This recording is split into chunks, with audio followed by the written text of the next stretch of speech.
Bagian C, tempat kedudukan titik terhadap lingkaran. Perhatikan permasalahan berikut. Tentukan kedudukan titik-titik berikut terhadap lingkaran dengan pusat 0,0 dan jari-jari 5. Maksudnya kalian diminta menentukan titik-titik ini berada di dalam lingkaran, pada lingkaran, atau di luar lingkaran. Titik-titik yang dimaksud adalah titik A 3,1, titik B negatif 3,2, titik C 3,4, titik D negatif 5,0, titik E 3,5, dan titik F negatif 5,5. Kita perhatikan lingkarannya itu pusatnya di 0,0 dan jari-jarinya 5, sehingga jika dibuat ilustrasi gambarnya seperti ini. Pusatnya di 0,0, kemudian ditarik jari-jari sejauh 5, lalu dibuat lingkaran. Kira-kira gambarnya adalah seperti ini. Lalu titik-titiknya juga kita tempatkan pada bidang kartesius ini. Titik A, kemudian B, C, D, E, dan F semuanya ditaruh di sini. Nah, dari gambar ini nampak kedudukan titik-titiknya. Dari gambar kita perhatikan titik A itu berada di dalam lingkaran. Kemudian titik B itu berada juga di dalam lingkaran. Lalu titik C itu tepat pada lingkaran. Lalu titik D juga tepat pada lingkaran. Kemudian titik E itu berada di luar lingkaran. Lalu titik F itu berada juga di luar lingkaran. Sebelumnya kita telah menentukan kedudukan titik terhadap lingkaran dengan melihat dari gambarnya. Nah, sekarang jika tanpa gambar, dengan menggunakan persamaan lingkaran, bagaimana cara mengetahui kedudukan titik terhadap suatu lingkaran? Jadi tanpa digambar, tapi kita tentukan berdasarkan persamaan lingkarannya. Caranya adalah sebagai berikut. Dari pertanyaan sebelumnya, lingkaran dengan pusat 0,0 dan jari-jari 5 itu persamaannya yaitu x kuadrat ditambah y kuadrat sama dengan r kuadrat sama dengan 5 kuadrat yaitu 25. Kemudian untuk menentukan kedudukan titik A 3,1 kita substitusikan A 3,1 ke persamaan lingkarannya. Jadi titik A ini kan 3,1, 3-nya itu mewakili absis atau X-nya, kemudian 1 itu mewakili Y atau ordinatnya. Sehingga 3 kita masukkan ke X, kemudian 1 kita masukkan ke Y. Hasilnya 3 kuadrat ditambah 1 kuadrat itu hasilnya adalah 10.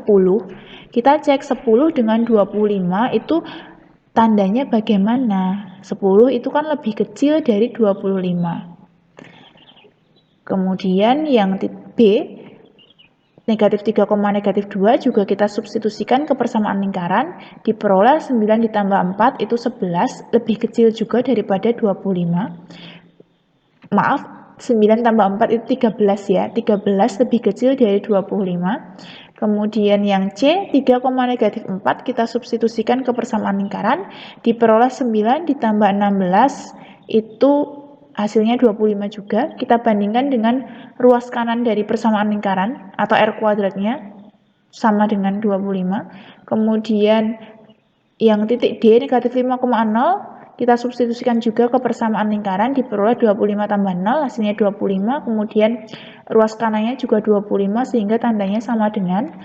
Lalu titik E 3,5 kita substitusikan, diperoleh 9 tambah 25 itu 34, lebih besar dari 25.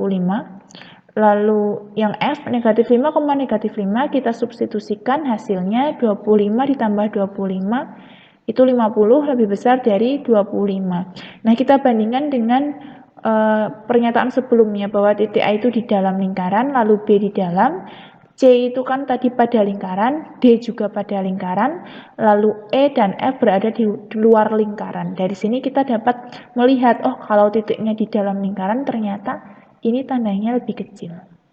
Kalau titiknya pada lingkaran ternyata tandanya sama dengan. Lalu kalau titiknya di luar lingkaran tandanya lebih besar. Dari kegiatan sebelumnya kita dapat kesimpulan yaitu kedudukan titik P X1, Y1 terhadap lingkaran X kuadrat ditambah Y kuadrat sama dengan R kuadrat adalah sebagai berikut. Jadi titik P-nya X1, Y1-nya kita substitusikan ke persamaan lingkaran. Kemudian kita cek. Nah, jika X1 kuadrat ditambah Y1 kuadrat itu lebih kecil dari R kuadrat, maka P di dalam lingkaran. Lalu jika X1 kuadrat ditambah Y1 kuadrat sama dengan R kuadrat, maka P pada lingkaran. Lalu jika X1 kuadrat ditambah Y1 kuadrat lebih besar dari R kuadrat, maka P berada di luar lingkaran. Nah, ini kan untuk kasus kalau pusatnya di 0,0 dan jari-jarinya R. Lalu bagaimana kalau lingkarannya itu pusatnya di A, B, jari-jarinya R? Nah, ini kedudukan titik P X1, Y1 terhadap lingkaran X dikurangi A dikuadratkan ditambah Y dikurangi B dikuadratkan sama dengan R kuadrat. Jadi ini lingkaran dengan pusat A, B dan jari-jari R. Caranya sama, kita substitusikan X1, Y1-nya ke persamaan lingkaran. Kemudian kita cek. Jika X1 dikurangi A dikuadratkan ditambah Y1 dikurangi B dikuadratkan lebih kecil dari R kuadrat, maka P berada di dalam lingkaran. Lalu jika X1 dikurangi A dikuadratkan ditambah Y1 dikurangi B dikuadratkan sama dengan R kuadrat, maka P pada lingkaran. Lalu jika X1 dikurangi A dikuadratkan ditambah Y1 dikurangi B dikuadratkan lebih besar dari R kuadrat, maka P berada di luar lingkaran.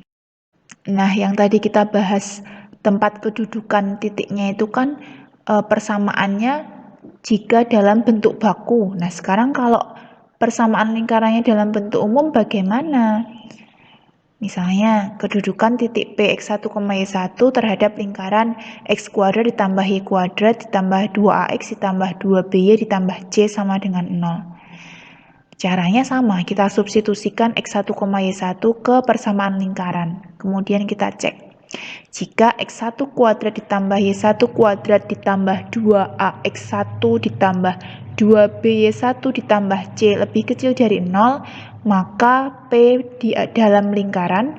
Kemudian jika X1 kuadrat ditambah Y1 kuadrat ditambah 2AX1 ditambah 2BY1 ditambah C sama dengan 0, maka P pada lingkaran. Lalu jika X1 kuadrat ditambah Y1 kuadrat ditambah 2AX1 ditambah 2BY1 ditambah C lebih besar dari 0, maka P berada di luar lingkaran. Perhatikan ruas kanannya itu harus 0. Nah, kalian bisa membuktikan pernyataan ini dengan cara mengubah lingkarannya ini ke dalam bentuk baku, lalu kita gunakan kesimpulan yang kita peroleh pada bentuk baku yang tadi.